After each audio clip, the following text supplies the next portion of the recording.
Bismillahirrahmanirrahim. Assalamualaikum warahmatullahi wabarakatuh. Waalaikumsalam warahmatullahi wabarakatuh. Everyone, welcome back to our class. Okay. And then for this time, I will explain and teach to you about past event. So before we go into the material, I will call your name one by one to be our absence in this class. Okay. First, Asma Aminah. Present. Okay. And then Fitria Milenia. Okay, I'm not see her name in this Zoom, so maybe she's not here. Okay, so I will give you some question. Jadi pernah nggak dengar apa sih past event atau kejadian di masa lampau? Di bahasa Inggris tuh tentang apa aja sih kira-kira? Mak tahu nggak Asma? Enggak, Bu. Oke. Di past event itu atau bahasa Indonesianya kejadian di masa lampau itu adalah biasanya kejadian yang terjadi di masa yang lalu atau pernah terjadi. Nah, biasanya yang bersangkut pautan dalam bahasa Inggris dengan tema itu adalah simple past tense atau present perfect tense. Nah, di sini kita akan belajar dua hal itu, di mana kalau simple past tense itu biasa digunakan untuk menunjukkan kejadian di masa lampau yang memang sudah terjadi. Sedangkan present perfect itu ditunjukkan untuk mengekspresikan kalimat untuk memperlihatkan kejadian yang sudah terjadi tapi masih berlangsung hingga masa kini. Ya, maksudnya kayak rutinitas gitu. Tapi kalau simple past tense itu kan berarti udah terjadi, ya udah gitu. Selanjutnya udah nggak ada lagi. Nah, di sini kompetensi dasar atau basic competencies yang kita gunakan itu adalah KD 36 dan 46. Ya, bisa dibaca sendiri. Kemudian kita langsung lanjut ke materi. Here is the material. So di sini ada simple past tense versus present perfect tense. Jadi di sini kita akan membahas social function, kemudian language features, structures. Nah, dan yang nanti ada terakhir itu example atau contohnya. Yang kita bahas pertama adalah social function atau fungsi sosial. Fungsi sosial dari kejadian di masa lampau atau past event itu adalah for giving and asking for information related to events in the past or that have occurred. Jadi, fungsi sosial dari past event atau kejadian masa lampau, Jadi di sini ada simple past tense dan present perfect tense. Nah, itu tadi fungsinya untuk memberikan atau meminta untuk informasi, maksudnya sebuah informasi atau beberapa informasi yang berhubungan dengan kejadian yang terjadi di masa lampau atau yang baru saja terjadi. Kemudian language features. Nah, di sini ada ciri kebahasaan. Ciri kebahasaan dari simple past tense sama present perfect tense. Di sini ciri kebahasaan dari simple past tense adalah use the simple past tense to express events that occurred and ended or were completed in the past certain time. Jadi di sini simple past tense itu biasa digunakan untuk mengekspresikan kejadian yang terjadi dan berakhir atau telah selesai di masa lampau dalam kurun waktu tertentu. Jadi waktunya pasti. Terus kemudian present perfect tense. The present perfect tense is used to say that you have or have already occurred in the past, which distinguishes the present perfect emphasizes the result or effect of something that has happened in the past. Jadi present perfect itu biasa digunakan untuk membicarakan atau mengatakan bahwa kamu sedang melakukan atau telah melakukan sesuatu.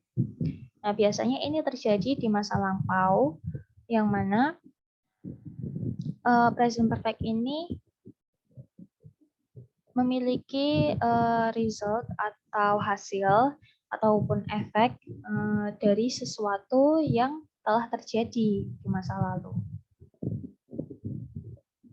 Kemudian structures. Di sini kita akan berbicara tentang struktur dari simple past tense dan present perfect tense.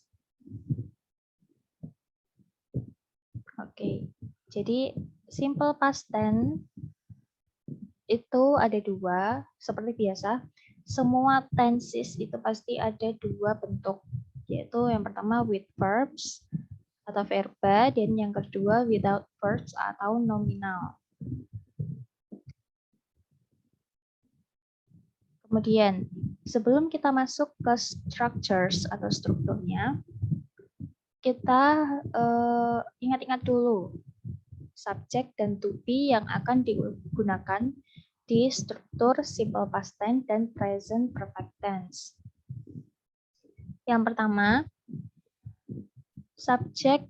untuk subjek I, you, they, we itu kita menggunakan to be, were, sedangkan she, it kita menggunakan was. Kemudian untuk present perfect tense, di sini kita tidak menggunakan to be, tapi kita menggunakan auxiliary verb. Cek I, you, they, we kita pakai have. Kemudian untuk she, it kita pakai has. Nah, yang selanjutnya complement atau kata keterangan. Di sini kata keterangan yang dimaksud itu waktu.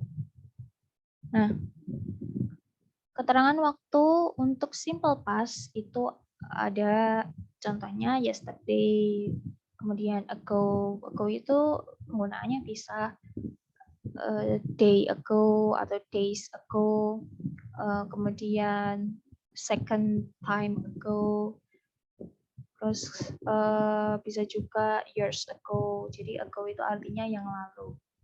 Kemudian kalau yesterday kan artinya kemarin. Kemudian in 19 and 90. Jadi itu maksudnya in 19 and 90 itu adalah waktu yang terjadi itu biasanya di masa lampau. Jadi kan pakai tahunnya itu ya tahun sebelum tahun kita berada, tahun kita membuat kalimat itu gitu. Jadi makanya pakai tahunnya tahun 1990 atau bisa pakai tahun-tahun yang lain, tapi yang jelas bukan tahun saat itu ketika kita mengatakan atau membuat kalimatnya. Kemudian yang keempat, the other day. Maksudnya the other day itu adalah hari yang lain, tapi harinya itu yang telah berlalu. Tapi nggak tahu pasti. Gitu. Biasanya orang yang lupa kejadiannya itu kapan, ya itu bisa pakai the other day. Kemudian last itu bisa last week, kemudian last month, last year, seperti itu. Kemudian selanjutnya present perfect simple.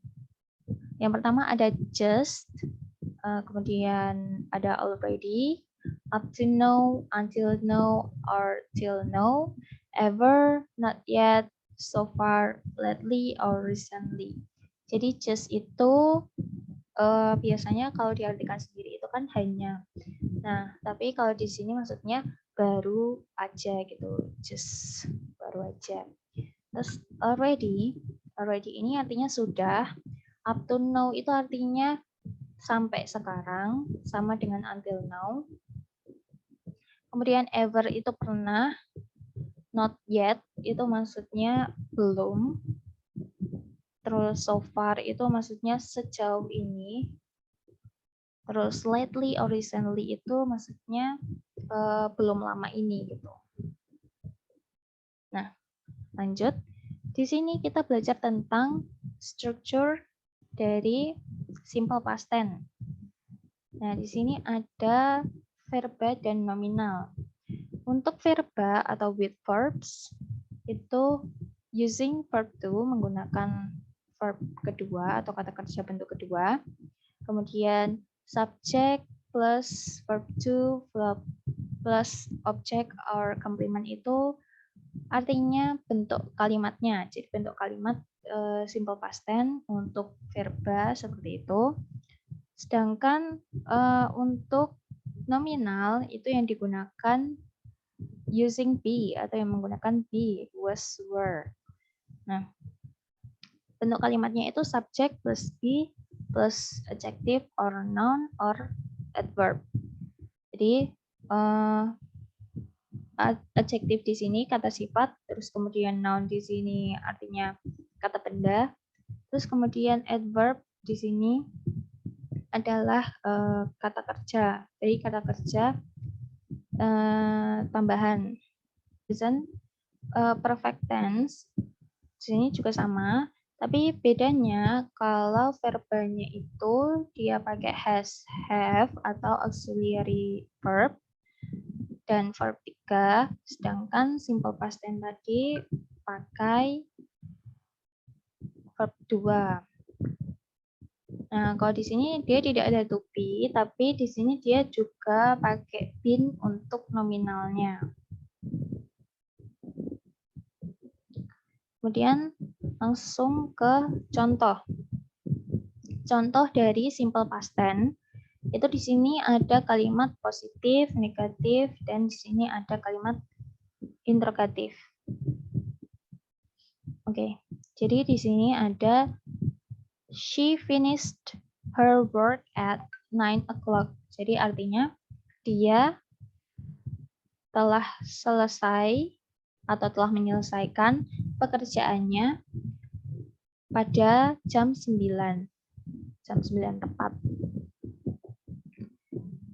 Lalu kemudian she does not finish her work at 9 o'clock. Jadi ini bentuk negatifnya. Jadi artinya dia tidak menyelesaikan pekerjaannya pada jam 9 tepat. Kemudian yang terakhir itu kalimatannya, does she finish her work at 9 o'clock? Jadi artinya apakah dia telah menyelesaikan pekerjaannya pada jam 9 tepat. Kemudian di sini lanjut ke contoh untuk present perfect tense. Present perfect tense di sini sama contohnya dengan yang simple past. Jadi ada positif, negatif maupun interrogatif. Ada pertanyaan? Enggak, Bu. Oke, cukup segitu dulu. Bagus, sepertinya semuanya sudah paham ya, karena ini juga sudah pernah dipelajari di SD dan SMP untuk simple past tense-nya. Kemudian untuk pertemuan berikutnya, saya akan berikan soal dari materi simple past tense dan present perfect tense ini yang bisa dikerjakan secara individu. Oke, cukup segitu saja. Makasih atas waktunya. Dan Ibu mohon maaf jika ada salah, baik perkataan maupun perbuatan. Assalamualaikum warahmatullahi wabarakatuh. Waalaikumsalam warahmatullahi wabarakatuh. Makasih, Bu. Ya, Makasih, Bu. Selamat malam.